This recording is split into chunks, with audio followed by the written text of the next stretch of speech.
Italy যাওয়ার পথে লিবিয়ার দালালদের গুলিতে মাদারীপুরের ৩ যুবক নিহত হয়েছেন। মঙ্গলবার রাতে উপজেলার কুনিয়া ইউনিয়নের আদিত্যপুর গ্রামের দালাল সেলিম খান তাদের মৃত্যুর খবর পরিবারের সদস্যদের জানান। নিহতরা হলেন মাদারীপুর সদর উপজেলার কুনিয়া ইউনিয়নের আদিত্যপুর গ্রামের হাজী মোহাম্মদ তৈয়ব আলী খানের ছেলে ইমরান খান, রাজৈর উপজেলার দুর্গাবতী গ্রামের ইমারত তালুকদারের ছেলে মুন্না তালুকদার, একই উপজেলার ঘোষলাকান্দি গ্রামের কুদ্দুস শেখের ছেলে বায়েজিদ শেখ।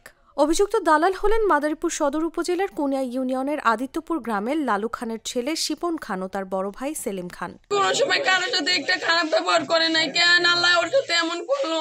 শিপনা যদি চাইতো আরো টাকা চাইতো আমাদের কাছে, যে আমি দিতাম। মানে এরকম মানে কি 4-5 জন মারছে, মানে এরকম আমরা জানতাম না যে আগে এরকম করছে, এরকম মারা গেছে, তাহলে তো আমরা তো দেই নেই, বুঝেন। আমরা দিলে হয়তো অন্য দালালের কাছে দিতাম। আমার ভাই এগুলাই করছে। ওর শিপন আর সেলিমের ফাঁসি চাই। আমার ভাই আর লাশ জানিও দেশাই না দেয়। স্থানীয় ও নিহতের পরিবার সূত্রে জানা গেছে 22 লাখ টাকায় সরাসরি ইতালি পৌঁছে দেবে এমন শর্তে প্রতিবেশী ও মানব পাচার চক্রের সদস্য মাদারীপুর সদর উপজেলার কুনিয়া ইউনিয়নের আদিত্যপুর গ্রামের লালু খানের ছেলে শিপন খান ও তার বড় ভাই সেলিম খানের সঙ্গে চুক্তি হয়। আমার ভাই মানে সে একটু চাপ দিত যে এরকম তোর আমি 1 মাসের মধ্যে নিম, তোর আমি মানে ওইখানে মানে তোর গেম করে নিম না, তোর ফ্ল্যাট বাসায় রাখবো।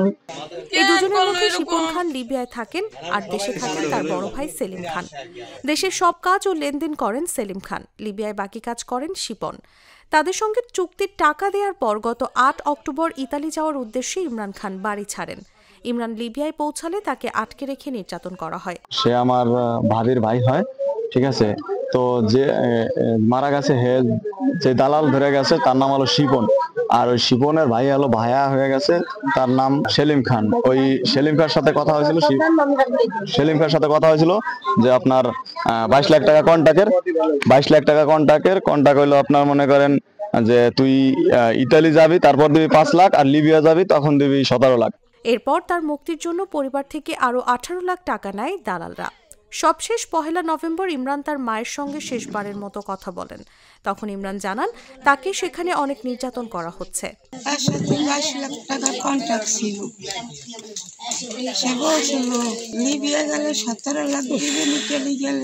আমি দালালের ফাঁসি চাই, ডাইরেক্ট নামিয়ে এরা শিবনের ফাঁসিটা চাই, এইটা আপনার কাছে দাবি। আর দালালি গিরিটা বন্ধ চাই, আর ফাঁসিটা চাই। এক রাস্তার এক পোলা, আর কিছু নাই এখন বর্তমানে। এই ঘটনার 18 দিন পর মঙ্গলবার রাতে দালাল সেলিম খান জানান ইমরান পুলিশের গুলিতে মারা গেছেন। শুধু ইমরান নন, একইভাবে গুলিতে একই দিন মারা যান জেলার রাজৈর উপজেলার দুর্গাবতী গ্রামের মুন্না তালুকদার ও একই উপজেলার ঘোষলাকান্দি গ্রামের বায়েজিদ শেখ। ইমরান আমার স্বাস্থ্য আমার ছোট ভাই। গত মাসে 8 তারিখেও বাড়িতে বের হয়েছে আর কি, 9 তারিখে ফ্লাই হয়েছে, 1 তারিখ থেকে ও নিখোঁজ। এর ভিতরেও আমি 22 লাখ টাকা আমি নিজের হাতে গুনিয়ে দিছি। পরে আমার চাষির থেকে ফোন দিয়ে শুনছি আরো 18 লাখ টাকা নিছে, টোটাল 40 লাখ টাকা লেনদেন হয়েছে। একবার দুটার ফ্যামিলি অলরেডি শেষ, কারণ এদের আর দেখার মতো কেউ রইল না। এখন সর্বোচ্চ বিচার রাষ্ট্রের কি আছে, আমি সর্বোচ্চ বিচার দাবি করছি, জানাচ্ছি আমি। এদিকে ঘটনা জানাজানি হলে ঘরে তালা ঝুলিয়ে পালিয়েছেন দালাল পরিবারের সদস্যরা। একটা ভাই ছিল, তারে তুমি নিয়ে গেলা। মাদারীপুরের অতিরিক্ত পুলিশ সুপার জাহাঙ্গীর আলম বলেন, লিবিয়ায় গুলিতে 3 যুবকের মৃত্যুর খবর বিভিন্ন মাধ্যমে জানতে পেরেছি। এই ঘটনায় নিহতের পরিবার থানায় লিখিত অভিযোগ দিলে আইনগত ব্যবস্থা নেওয়া হবে। নিউজ ডেস্ক, জাগো নিউজ।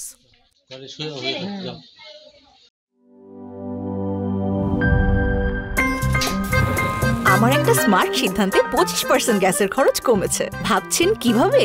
সাধারণ গ্যাস স্টোভ বদলে আমি এনেছি আরএফএল গ্যাস স্টোভ। এর সাইন্টিফিক নজল ও ব্রাস বার্নার ক্যাপ সমানভাবে তাপ ছড়িয়ে রান্না করে দ্রুত, তাই গ্যাসও বাঁচায় 25%, টাকাও বাঁচে 25%। আরএফএল গ্যাস স্টোভ নিরাপদ ও গ্যাস সাশ্রয়ী।